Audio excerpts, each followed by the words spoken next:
Have you ever sat in that heavy silence at a family dinner? Here on Human Stories, we retell those moments honest, everyday, sometimes controversial.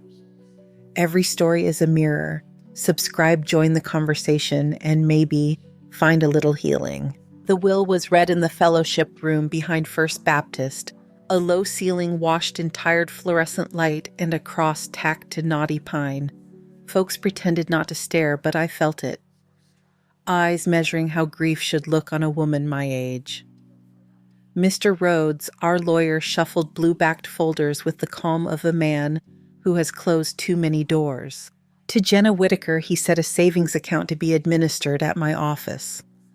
My daughter laced her fingers and didn't ask how much. She has always tried to make do. And to Nora Whitaker, Rhodes went on the property known as Comet Station, off the old Route 66 frontage road with all fixtures and contents. Chairs scraped, someone coughed. Across the table, my son-in-law, Travis Cole, let a smile skate over his teeth. Well, now, he said in the tone men use when they're about to be generous with someone else's future. A perfect fit.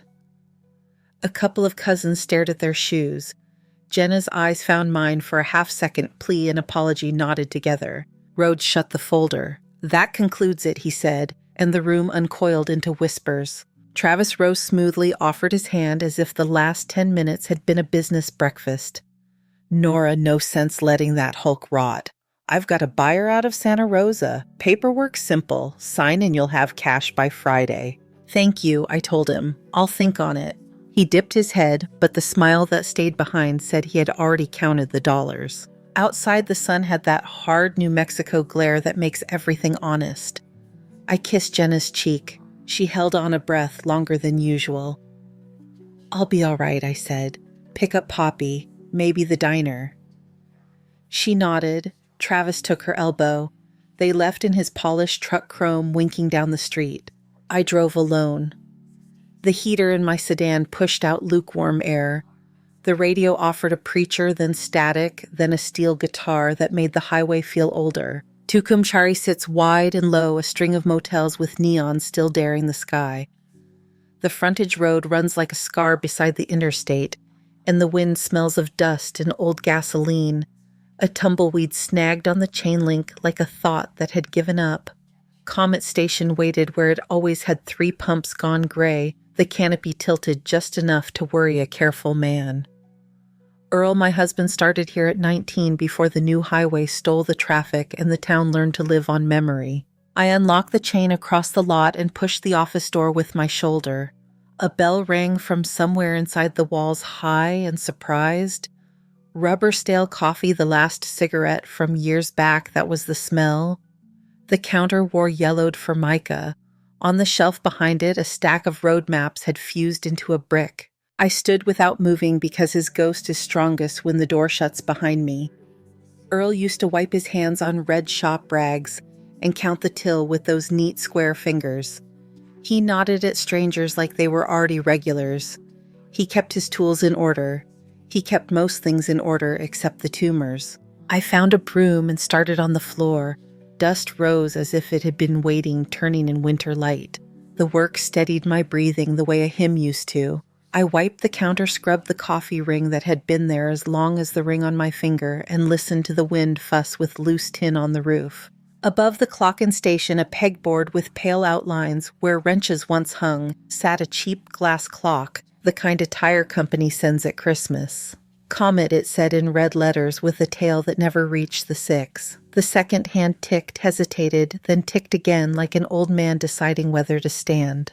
I pulled the clock down to dust behind it and felt something into my palm. A coin, not a quarter, heavier. A silver dollar worn to the dull of a river stone, 1935 on the face. And beside Liberty's jaw, someone had cut a tiny star or a comet if you were feeling poetic. On the rim, faint as a secret, ran a set of shallow grooves no mint would claim. I looked at the nail hole where the clock had hung. The plaster around it wore smooth like the coin had been lifted and replaced more times than I could count. Earl was tidy. Earl didn't fidget. If he kept something here, it wasn't by accident. I set the coin on the counter and walked the office slow the way you pace a pasture for snakes. Paper clips in a jelly jar, a ledger with coffee stains but no surprises. The plug-in Coke cooler clicked when I tried its switch and breathed out a tired gust. Along its base, where dust had knitted into fur, a small oval recess sat just to the right of the kick plate. I wouldn't have seen it if the sun hadn't shifted and laid a clean line across the floor. I fetched the coin and set its edge into that recess. It didn't fall through. It seated like it had been meant to grooves the way a key finally agrees to be a key. I steadied my hand. The coin turned a quarter inch with a mechanical resistance. Somewhere behind the cooler, something answered a muffled click, then the briefest shudder as if the building had remembered a promise and kept it. Tóm tắt, C.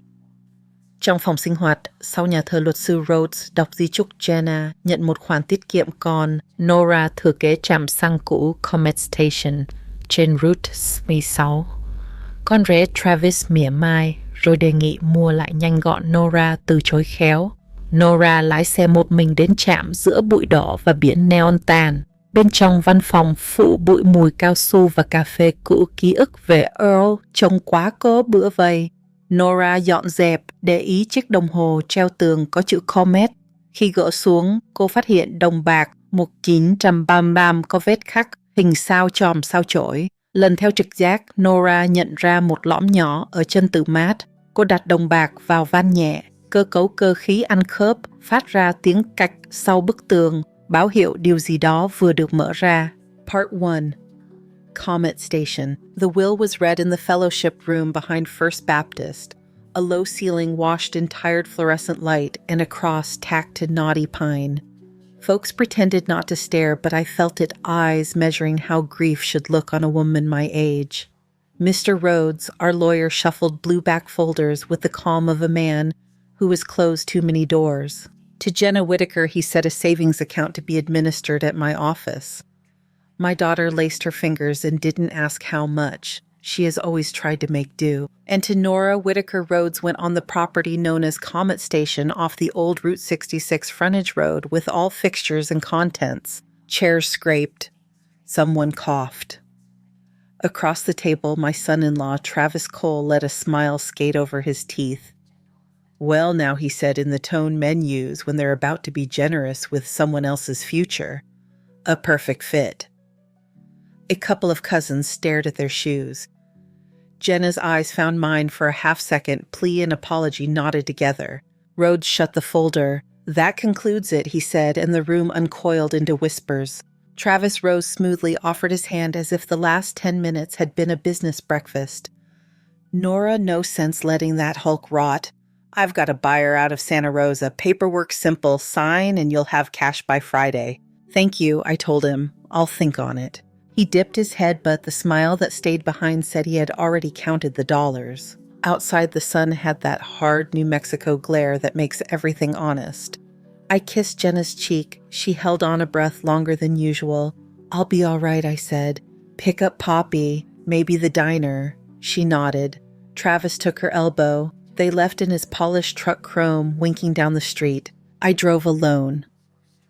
The heater in my sedan pushed out lukewarm air. The radio offered a preacher, then static, then a steel guitar that made the highway feel older. Tucumcari sits wide and low, a string of motels with neon still daring the sky. The frontage road runs like a scar beside the interstate, and the wind smells of dust and old gasoline. A tumbleweed snagged on the chain link like a thought that had given up. Comet Station waited where it always had 3 pumps gone gray, the canopy tilted just enough to worry a careful man. Earl, my husband, started here at 19 before the new highway stole the traffic and the town learned to live on memory. I unlocked the chain across the lot and pushed the office door with my shoulder. A bell rang from somewhere inside the walls, high and surprised. Rubber stale coffee, the last cigarette from years back, that was the smell. The counter wore yellowed formica.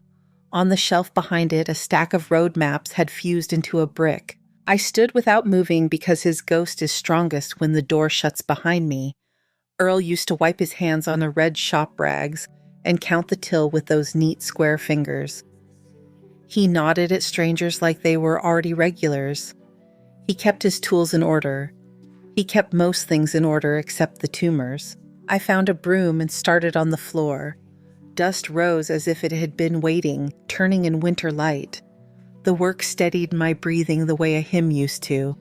I wiped the counter, scrubbed the coffee ring that had been there as long as the ring on my finger, and listened to the wind fuss with loose tin on the roof. Above the clock-in station, a pegboard with pale outlines where wrenches once hung, sat a cheap glass clock, the kind a tire company sends at Christmas. Comet, it said, in red letters with a tail that never reached the 6. The second hand ticked, hesitated, then ticked again like an old man deciding whether to stand.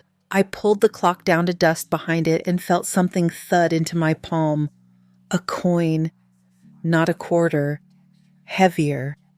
A silver dollar worn to the dull of a river stone, 1935, on the face, and beside Liberty's jaw someone had cut a tiny star or a comet if you were feeling poetic. On the rim, faint as a secret, ran a set of shallow grooves no mint would claim.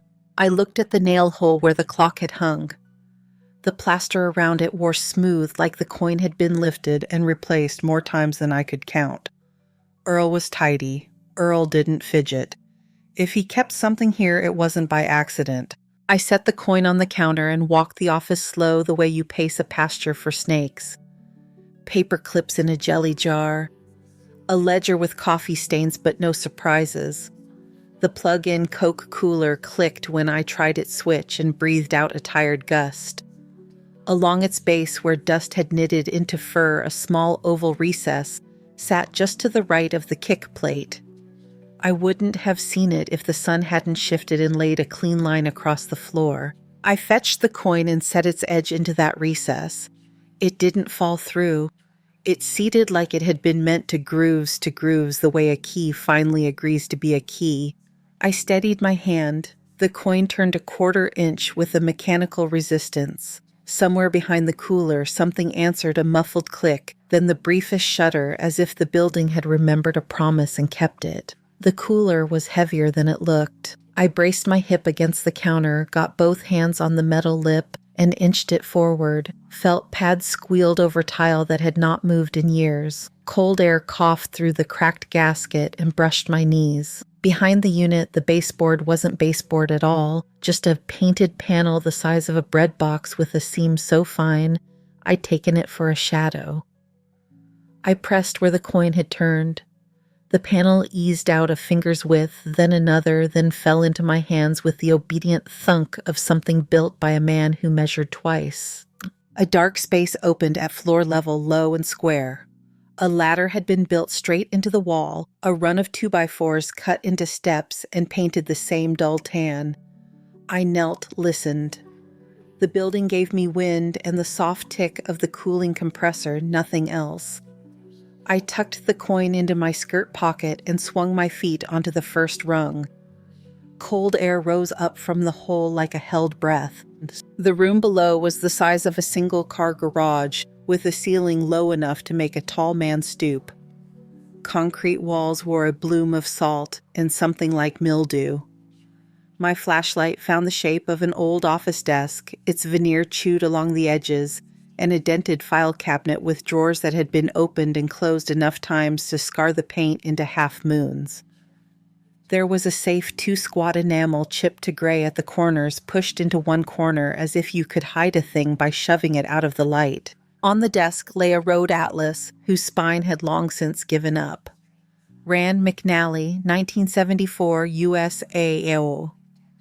Someone had cut a neat rectangle into the pages, so the book closed around the void like a magician's trick. Inside the cutout sat a pocket ledger bound in black, no title, no label, its paper ruled in crisp blue. The handwriting was Earl's. I knew that before my mind agreed to it. His capitals were blocky, his numbers neat, his 7s with a bar, dates, times, initials, arrows that pointed from a line in Tucumcari to a line in Santa Rosa to Amarillo, then back again. RML written so often the letters looked impatient. On several entries, a star 5-point sketch fast.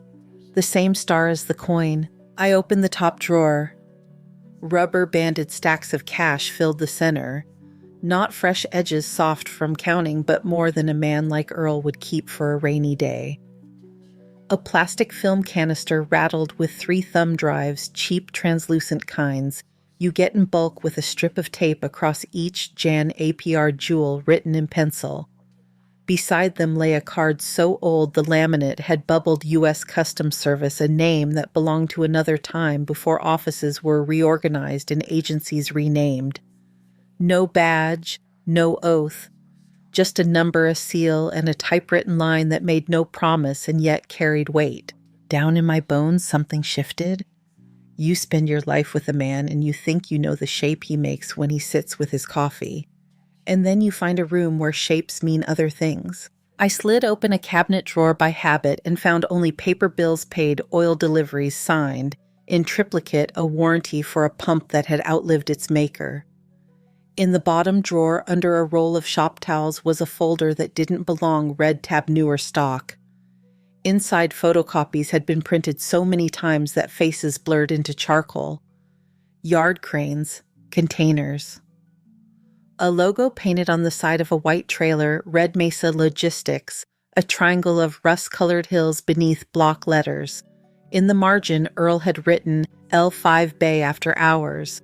A note pinned it to the date beside it in the ledger. He had always made maps of roads. I had not known he made maps of people. A noise from overhead pulled me back, rubber on gravel, then doors, one slammed, one shut, careful. Voices thin through wood and distance.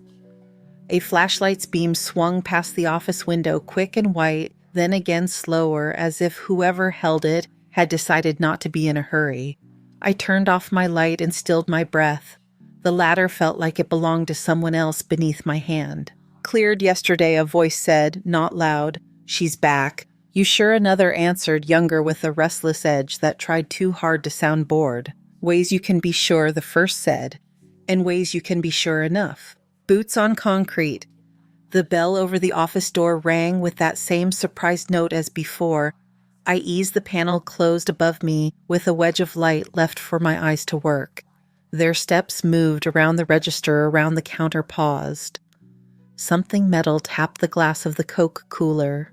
A long minute filled itself with the sound of men who had learned to look as if they owned places where they did not. Nothing, the restless one said. Nothing we can see, the other said. We ain't here to see. They left with a scrape of impatience. The truck engine fussed before it found its idle, then dwindled into highway noise and wind. I came up slow, put the panel back with care, and slid the cooler into place. Dust fur at the base pressed flat where it had been.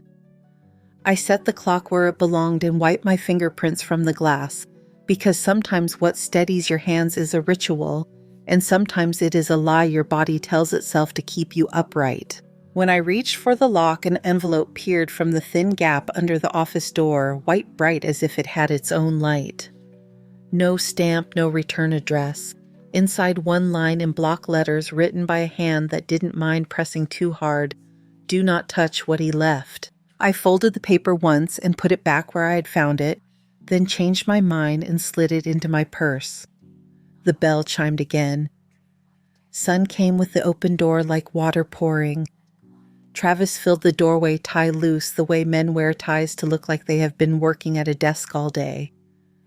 2 men followed him, one with a toothpick clamped at the corner of his mouth, one with a hairline like a helmet and a shirt too tight in the sleeves. Nora, Travis said, his voice a shade warmer than it had been behind the church. Couldn't stay away, huh? Someone has to run a rag over this place, I said. Well, he said, you might not have to for long. He laid a set of documents on the counter and patted them as if they were a sleeping cat. Asset purchase. Sight unseen's a gift, but my buddy here trusts me. We can close this week. Toothpick took a slow turn around the room. He tapped the cooler with one knuckle, then knelt to tie a shoe that did not need tying. His eyes climbed the wall to the cheap clock and then slid back to the floor. Good bones, he said to no one. I told you, I think I said. Travis's smile narrowed, becoming efficient. Thinking's fine. Overthinking isn't. He slid the top page forward with a finger, signed "Now you get the best number." He smelled like expensive soap and impatience. I had learned through the years that men like Travis kept both in the glove box.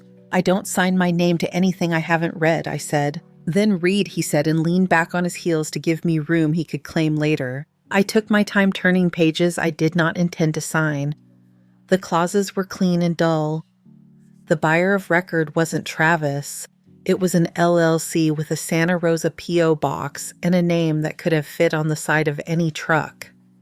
I lifted my eyes and let them find Jenna's husband as if I were trying to decide which line needed more of my attention. He held the look, then dropped it, feigning courtesy. "Poppy doing all right?" he asked. "Big spelling test today, isn't it?" "My granddaughter is fine," I said. "Good," he said with a smile that put people in a mood to agree with him.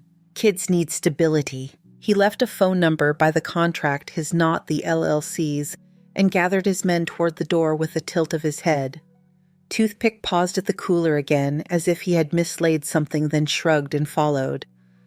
Chrome flashed across the lot and was gone. Silence came down like dust. I stood still because moving would have meant admitting that my hands weren't done shaking. I put the contract in the drawer where Earl had kept the spare register tape and closed it gently so the drawer would not rattle. The clock on the wall ticked itself into steadier courage. The phone on the counter rang. "Mrs. Whitaker," a woman said. The voice was careful, the way people are careful when they don't want to make a thing worse than it is and cannot help it. "This is Mrs. Emery from the elementary school." "Yes," I said. "A man in a white ball cap came to the office a few minutes ago and said he was here to pick up Poppy. He said her mother sent him. We called your daughter to confirm, and she said she hadn't asked anyone. We still have Poppy here." The woman's breath caught once, small as a hiccup. "I thought you should know." Mrs. Emery did not rush me. She gave me the address and said Poppy was coloring at the librarian's desk, that the door was locked, that no one got in or out without signing a book that had already told the truth. I told her I was on my way and hung up with a thank you that did not hold the weight it should have. The sedan took the corners like a tired animal. Tucumcari's Elementary sits 2 blocks off the main drag, a low brick with windows that blink the sun. The front lawn had winter grass and a flag that cracked in a wind that was already thinking about March. Inside, the air smelled of pencil shavings and disinfectant. On the bulletin board, there were flyers for a canned goods drive, a picture of the basketball team cutting a net, and a poster that said, "Be kind," in letters a first grader could trace. Poppy sat swinging her feet behind the circulation desk, a violet crayon in hand, tongue caught in the corner of her mouth like mine goes when a jar lid refuses scents. When she saw me, she put the crayon down and came without noise, arms up. Her hair smelled like strawberry shampoo in the dust of a playground. I lifted her, and something in my chest stepped back from a ledge. Mrs. Emery met me with a clipboard and apology that wasn't hers to carry. "We asked for ID," she said. "He didn't have any, and he didn't press it. He just left." "What did he look like?" "White cap, clean-shaven, white pickup. He said Jenna sent him. He didn't know her last name." The principal lifted one shoulder as if that fact offended her personally. "We called your daughter anyway." "Thank you," I said, truly. Jenna came in 5 minutes later, hair pinned up in a way that said she had tried to hurry and look calm at the same time.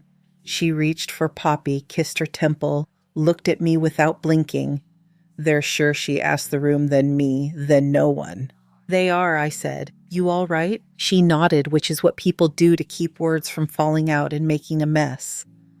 Poppy between us studied our faces like a test where both answers might be wrong. On our way to the parking lot, the principal stopped us for signatures and handed me a slip of paper with a phone number she said reached her desk directly. The pen left a flat shine on the line where my name went, and I wrote it as carefully as if care could change anything about ink. Outside, Jenna turned so the wind wouldn't steal what was left of her composure. "You think that was Travis?" she said, careful with the syllables of her husband's name. "I think there are people he listens to who don't mind being asked to do small favors," I said. "That's not what I asked." "I know."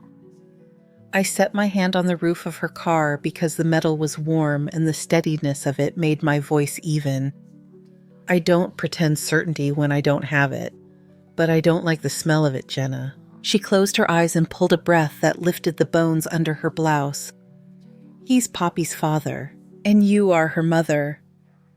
I didn't say more. The wind did the talking for a while, dragging a paper cup across the lot with a lazy scrape. Poppy pressed her cheek to Jenna's hip and watched a crow hop the length of a parking stripe as if it owned the paint. Come by the station, I said, both of you. Jenna shook her head once, then again differently. All right, she said. All right. We caravanned her car behind mine like a thought that didn't want to be alone. Back at Comet Station, I unlocked the chain, unlatched the door, and let them in ahead of me. Poppy went to the counter like she remembered the jar that sometimes held lollipops. It was empty, and she did not complain because she has the kind of politeness you don't have to teach when the people in a house are careful with each other. I phoned Mr. Rhodes from the office and told him what had happened without dramatics. He listened the way lawyers do when they're sorting boxes on a mental shelf. Stay there, he said. If you're willing, I'm bringing someone to take a look at the paperwork you found. Paperwork, I repeated. Ledger maps the card you described. His tone shaved the edges off my pulse. She won't make a mess. Bring her, I said. Jenna stood at the window with Poppy on her hip, watching the frontage road like it owed her an apology. She didn't turn when I spoke, and I can't blame a woman for the time it takes her to decide which way she's going to bend when the wind changes. Mr. Rhodes arrived 40 minutes later in a black Buick that he has driven longer than some marriages in town. With him came a woman in a navy field jacket whose hair looked like it had made a treaty with the wind, short and honest. She showed me a badge in a leather case, not a flourish, but a fact. Miriam Holt, she said. Homeland Security Investigations. Mr. Rhodes tells me you've got materials. Downstairs, I said. I did not tell her I had only learned there was a downstairs yesterday. Mind your head. She smiled once quickly at the notion of someone else worrying over her bones. We moved the cooler, pressed the panel where the coin had taught me, and let the ladder receive us. In the subterranean room, Agent Holt didn't touch first. She looked. The ledger lay where I had left it next to the hollowed-out atlas. She leaned close enough to read without casting a shadow across the handwriting. Her finger hovered a half-inch above a line. Those are not gasoline numbers, she said. Not to me or to Mr. Rhodes, but to the part of her brain that files things so she can use them later. She picked up the old U.S. Customs Service card, the way you pick up a photograph of someone you once knew when they had a different name. This dates, she said, and showed me where the laminate had bubbled. Customs investigators rolled into ICE then HSI 20-odd years ago. If your husband sat with an agent at a metal desk or on a tailgate, this is the agency those conversations grew into. He wasn't sworn, I said. No badge. There are people whose value isn't in a badge, she said. He wrote clean numbers. She slid the ledger closer, turned a page. Dates matched transloads on the Santa Rosa Spur. RML. Red Mesa Logistics. She said the company name like it tasted of dust. We've heard it. She took out a phone and shot 3 quick photos, then 2 narrow close-ups of my husband's block capital notations. Mr. Rhodes cleared his throat at the sound of the shutter, and she smiled without apology. Chain of custody, she said softly, and then more to him than to me. If we remove anything, I'll receipt it on the counter upstairs. If we don't have to, I'd rather document and leave it where it lives. I opened the red-tabbed folder and laid out the photocopies. Agent Holt leaned on the desk with her knuckles studying the murk of faces, the angles of trailers, the shadow of a crane. That's a belt loader, she said, of a machine I would have called a forklift. She traced a printed date scabbed with static, then tapped the corner of a frame where a man's head turned toward an off-camera voice. That truck, she said, and looked at me. Does your son-in-law still drive the white Ram with chrome mirrors? Jenna at the bottom of the ladder had not come fully into the room. Her hand rested on the lowest rung like she wasn't yet sure she trusted the ground down here. What, she said. What about his truck? Agent Holt lifted the copy for Jenna to see. The resolution was mean, but even a mean resolution leaves a line where a jaw sets or doesn't. Chrome mirrors show off in any light. In the grain and gray, a man who could have been any man leaned a hip against a truck that could have been any truck except the angle of his shoulder did not belong to anyone else we knew. Jenna stared as if squinting might reorder pixels into a kinder geometry. That's not proof she managed, and the words came out like she had licked a thumb and tried to rub at something stubborn. It isn't a conviction, Agent Holt said. It is weight. When you stack weight, a table holds or it doesn't.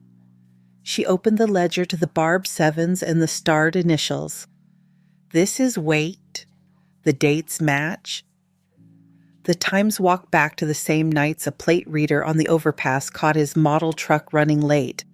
I can pull those records, but I don't need them to know the pattern. Jenna pressed the heel of her hand to her mouth. She bent at the waist like the room had shifted its angle and she needed to adjust to stay right side up. Poppy above us called down Mama the way a child calls into a canyon. I answered because my voice could manage the climb.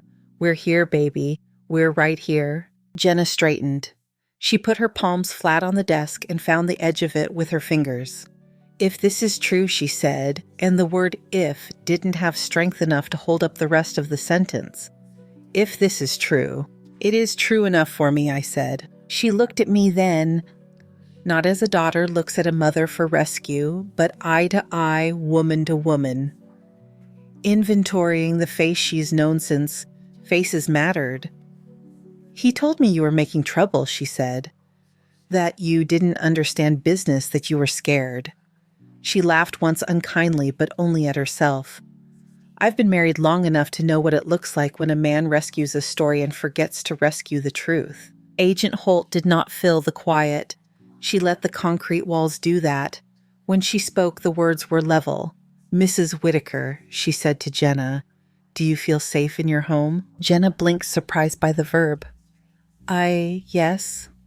No, I don't know. She looked to me for a word she would like better than any of those. I didn't have one. You may stay here, I said. You and Poppy. There's a couch. It sags, but not the way the floor does. Jenna's mouth tilted. I can't bring her back down that ladder. We don't have to go back down, I said. We're done for now. Agent Holt photographed the USB drives where they lay, and then with my nod eased them into a clear evidence bag and wrote a number on his flap with a marker that smelled like a memory from school. She photographed the coin in my palm and the recess that had accepted it, then pointed at the atlas as if asking whether it too wanted its picture taken. I lifted the cover. She obliged it. Upstairs, Mr. Rhodes stood with his hands in his pockets, pretending he wasn't guarding the door. He signed 2 forms on the counter, while Agent Holt printed her name in block letters that would not be mistaken later. Poppy had found a paperclip and was bending it into the shape of something that might have been a horse, if the world were kinder to wire. Jenna sat on the stool Earl used to sit on when he counted out nickels for the penny dish. She watched the clock not for time but for proof that something still moved at the pace it should. I set a mug of water on a napkin in front of her and did not say drink because command is a poor counselor even when it means well. Outside, a semi downshifted on the interstate, and the sound rolled over us like a big animal turning in sleep. The neon comet letters above the pumps tried to flicker and then thought better of it. Agent Holt laid a business card on the counter face down and tapped it once. I'll be in touch if I need to collect the ledger, she said. For now, it stays where it belongs. Jenna turned the card and read it twice as if a name might behave differently on the second pass. She put it in her purse without looking and then looked at me and nodded with her whole face. I'm with you, she said. The words were simple and they stood up by themselves. Poppy climbed onto her mother's lap and tucked in as if the shape had been made for her, which it had. I set the coin back behind the clock because an object goes where it knows the wall. The bell over the door did not ring, the phone did not cry for attention, and the wind ran its palm over the roof and left. I let the room breathe around us the way an old building does when it has something to hold and knows how. The ledger lay open where my husband's hand had made squares and bars into more than arithmetic. The clock ticked and did not hesitate. In the quiet that followed, the station felt less like a ruin and more like a witness. That night, the station learned a new kind of quiet. The wind went on doing what wind does, but inside the air felt arranged. Agent Holt came after dark with a duffel that might have held gym shoes if you didn't know better. She worked without narration. A fingernail found a seam on the fire extinguisher's bracket. A black puck slid home and disappeared. A second device nested under the counter lip, where your knee knocks if you're careless. A lens the size of a seed winked from the ceiling panel above the ladder. Mr. Rhodes wrote things down because that is his way of believing them. Jenna wiped the counter that didn't need wiping. Poppy slept on the office sofa under Earl's old denim jacket, the weight of it making her breath stubborn and sure. I stood in the doorway and listened to the building memorize us our shoes, our sounds, the way a floorboard answers a body. Near midnight, a pair of headlights drew across the pumps, slowed and moved on. Holt stayed in shadow, a hand to her radio, and said a word that meant someone else would keep eyes where ours couldn't. She left before dawn with a nod, the kind of promise people make when they know better than to say the word. Morning came thin and bright. Jenna brewed coffee in the tin percolator Earl never could give up. It tasted like metal and the first hour of Sunday school. I swept the floor I had swept yesterday, then set the contract Travis had left in the center of the counter where it could pretend to be important. When the clock struck 11 in its tired way, I felt the room lean forward on its elbows. At 11:26, I heard the truck before the tires hit gravel. Chrome will tell you it's here even when you don't want to listen. Travis parked sideways so the hood pointed at the door. 3 men climbed out, Toothpick, the tight shirt one in another with the sunburned neck and the shoulders of a man who loads things for money. Travis took a breath at the threshold and put his pleasant face on. "Nora," he said, "you look ready." "I'm here," I said. "That's the same thing some days." He laughed like he respected a joke that hadn't been told. On the counter, he laid down a fresh set of papers with a clipped pen.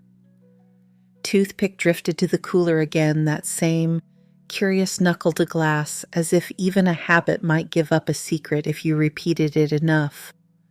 Tight Shirt set himself by the door, half blocking the light. The third man stayed loose hands in pockets the way loose men make rooms feel crowded. "Price holds," Travis said, tapping the top page. "But let's not tempt the market. Sign the first and fourth, initial the others. I'll have a cashier's check in your hand before the ink thinks about drying." I read what I signed, I said, and palmed my glasses open like the move might take a while. "Of course," he said, but the muscle in his jaw voted against patience. I let the pages whisper. A paragraph about fixtures. A paragraph about indemnity. A paragraph meant to swear that what was on the land was all there was. I held the sheet up so it caught the window light and made a pale shield between us. "I imagine your buyer never saw the Santa Rosa spur at night," I said, casual, the way weather is casual. Travis's smile blinked. "Don't know much about trains," he said. "Shame," I said. "Earl and I used to drive out when the freight moved. He liked the cranes. L5 Bay could stack a pallet like it was playing cards. Red Mesa boys did it quiet." Tight Shirt looked at Travis's mouth before Travis could fix his face. Toothpick quit tapping for the length of one heartbeat. "Sounds like you had a hobby," Travis said. The friendly tone came back, but it had to work for it. "We had nights," I said. "Married people pass them how they can." He slid the pen toward me. "Let's pass this one well." The third man found a place near the counter where his elbow could rest and his eyes could count. He opened a folding knife with a slow, affectionate click and shaved a curl from a wooden stir stick, the way some men pick teeth when they're trying to say, without speaking, that patience isn't their chosen sport. "Don't whittle my spoons," I said. It came out dry and he grinned because he wasn't used to being told no by grandmothers. Jenna stepped from the office doorway then. She didn't announce herself. She just let the light find her and took the stool by the register like a person who belongs to the place where she's sitting. She set her phone face down and laid a hand on the counter so that its tremor would have to climb wood to get to anyone else's judgment.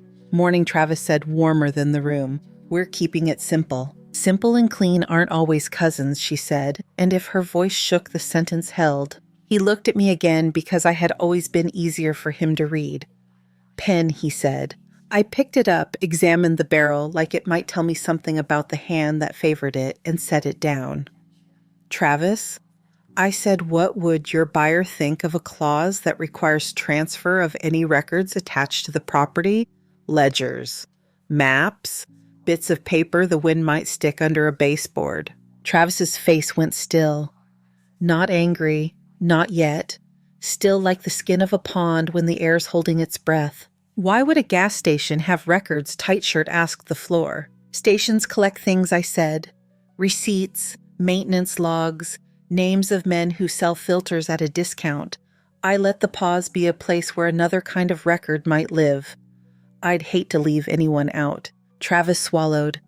"It was not dramatic, but it took work." "We don't need any of that," he said too quickly. "This is a real estate transaction."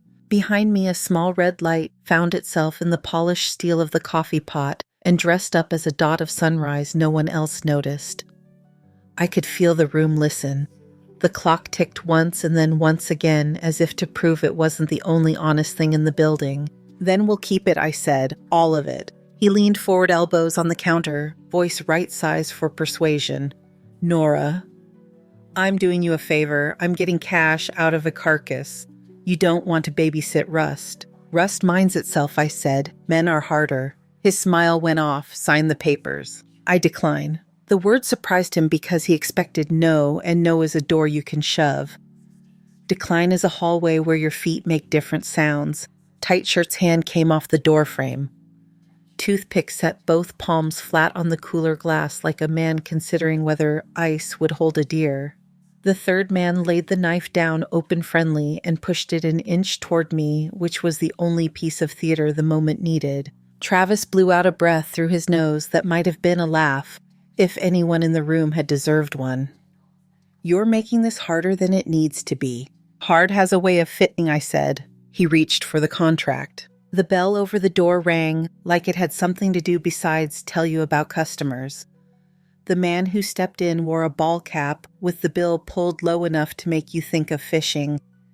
He could have been buying oil in a scratch-off. The second man behind him could have been waiting his turn. The third kept his hands where the world could see them.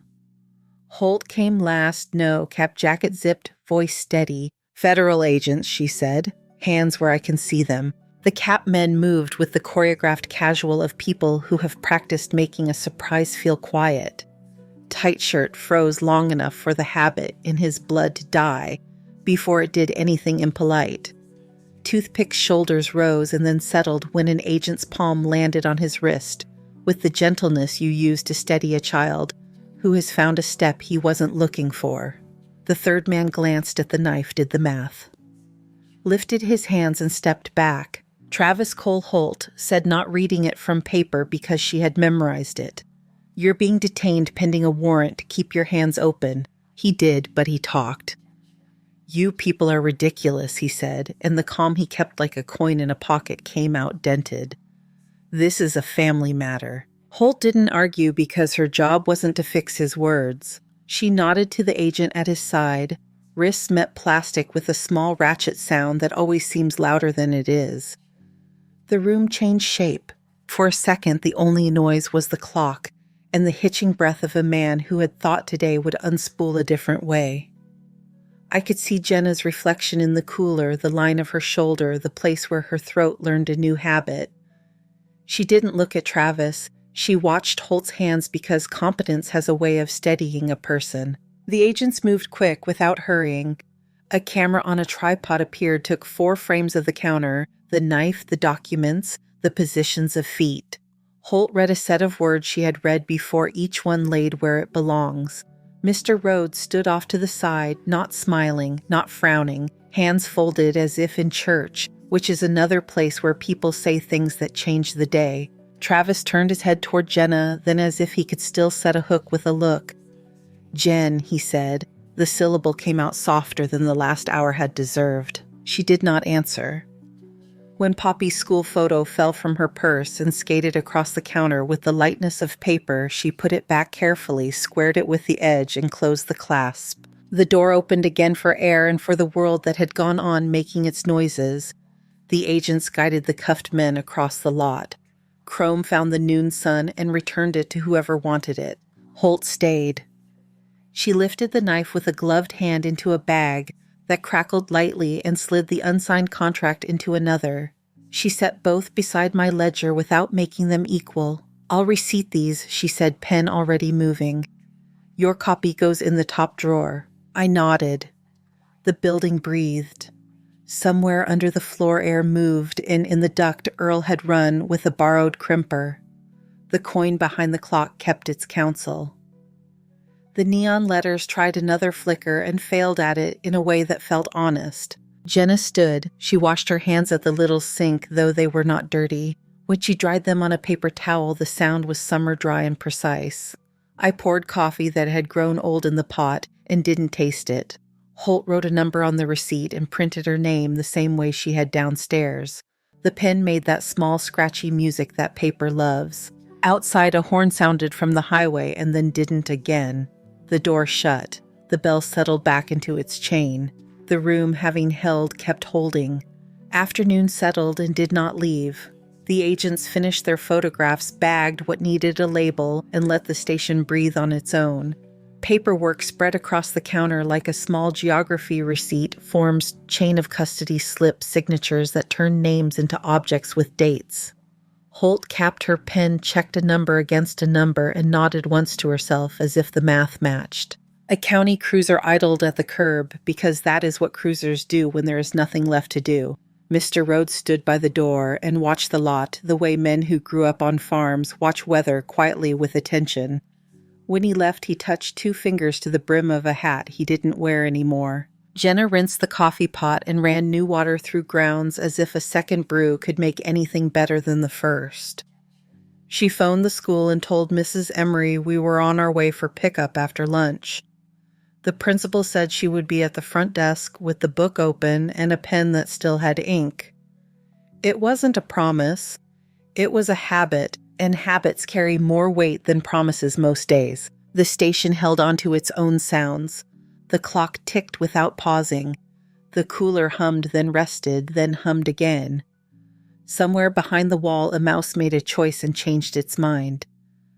When the cruiser eased away, the wind took up its place by the door and tried the bell with one impatient finger. We brought Poppy back after school. She ran the length of the office and touched everything like a cat, gentle, certain it was hers to test. Jenna let her pick a map from the fused stack, and when the top sheet came away whole, Poppy smiled, because paper can surprise you if you give it time. She colored in the state of New Mexico with a violet pencil and circled Tucumcari as if cartography were a private game you could win. That night, sleep found a place where it fit. Jenna took the bedroom at the back that still smelled faintly of Earl's aftershave, though I hadn't left a bottle in there for 2 years. Poppy curled into the couch and wrapped herself in the denim jacket. Again, one small hand clenched around a paper clip she had bent into the shape of a horse that would not stand on its own. I left the office door cracked and watched the neon sign through the glass comet, trying to be brave. Morning, a week later, a month. It is hard to be exact when days begin to file themselves without a headline. A notice ran in the paper, a paragraph on page 2 between an ad for tires and a church schedule.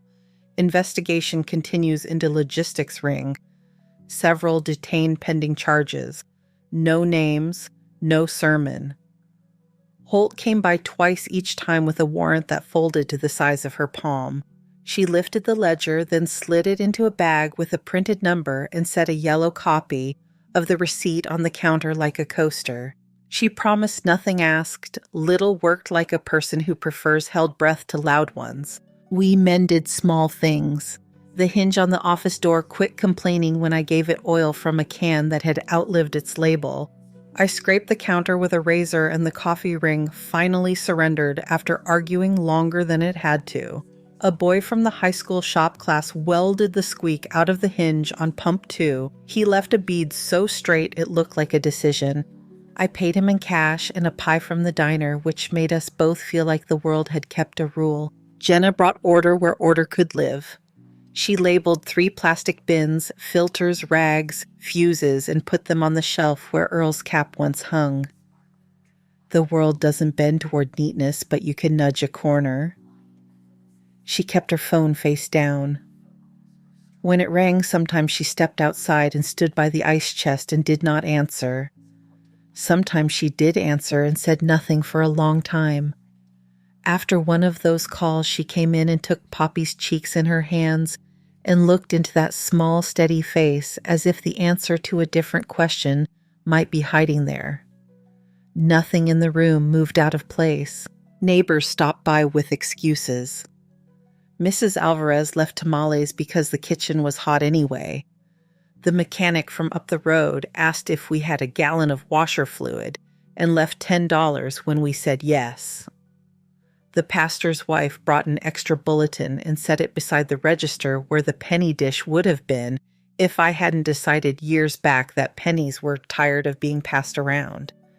Each person looked past us to the pumps and then back like the station itself had something to say and they were checking whether we had heard it. On a Tuesday that had no reason to be special, the sign man came, the one who keeps neon going for the motels that still believe in red and blue. He took Comet down one letter at a time, like lifting cake from a pan. He replaced a transformer that had cracked along a seam and wired a run that had forgotten how to remember power. When he finished, he stood back with his hands on his hips and waited. I flicked the switch from inside. The red tail lit first, then the C, then the O, and at last the MET shouldered in. The bulbs made a sound like moth wings. The glass warmed to the color I remembered from a time when we thought the highway couldn't forget us. Jenna laughed once, small, unbelieving, and Poppy clapped like a person who approves of a trick without needing to know where the rabbit came from. We opened the bay door 2 feet and propped it with a cinder block. The air grew a little younger near the floor. I put a hand-lettered sign in the window. Coffee $1, air free. A rancher in a dusty hat stopped, took a styrofoam cup, and told me the weather north of Naravisa, as if that could help anyone move a storm. I nodded and tucked $1 into an empty snuff tin. He pumped his tires and left the nozzle in place and waved from the cab like we had known each other more than 5 minutes. Maybe we had. At dusk, the station turned the color of a postcard. The neon washed the pumps in a red that made their dents gentler. The atlas lay open to a page that showed Texas like it barely belonged to anything. The clock ticked. The cooler breathed. Poppy's paper horse refused to stand and did not apologize. Holt's last visit for a while came with quiet. She looked at the wall where the clock hung and smiled at nothing I could see, then signed a form and handed me a copy. "We'll return what we can return," she said. She reached out, touched the edge of the counter with 2 fingers, and looked at Jenna like a person who understands the effort it takes a face to be still. "You have my number." When she left, the day folded itself to fit the door. The 3 of us stood where we were because sometimes that is what people do after a room empties, test the quiet to see if it will hold. Later, after Poppy slept, I climbed the step stool and lifted the clock and felt behind it for the coin. It was cool and honest. 9:35, worn smooth by thumbs that had lived through years that made sense and years that didn't. I set it in the recess and turned until the hidden tongue engaged, not because I wanted anything to open, but because I wanted to know I still could. The panel answered with the same modest click. I put the clock back and listened to its second-hand catch the beat it likes. The road out front sent the occasional axle past each with its own small song. Moths found the neon and wrote their fast cursive on the glass. A freight far off took a grade and announced it, and the sound came long enough after the fact that we could pretend it was happening here. Jenna leaned her shoulder against mine and rested there without commentary. We watched the reflection of Comet travel across the office window like a slow red river. The station was not young, neither was I, but the room kept its shape, and the shape was enough. I slid the receipt copies into the top drawer, squared them, and closed it. On the counter, the tin for coffee dollars sat heavy with coins, quarters, nickels, a few bright dimes that had avoided pockets and gums. I switched off the overhead light. The neon kept the rest. Thank you so much for listening to today's story. If this story resonated with you or made you reflect, I'd love to hear your thoughts, so feel free to share them in the comments below. And don't forget to like, subscribe, and hit the notification bell so you won't miss the next story.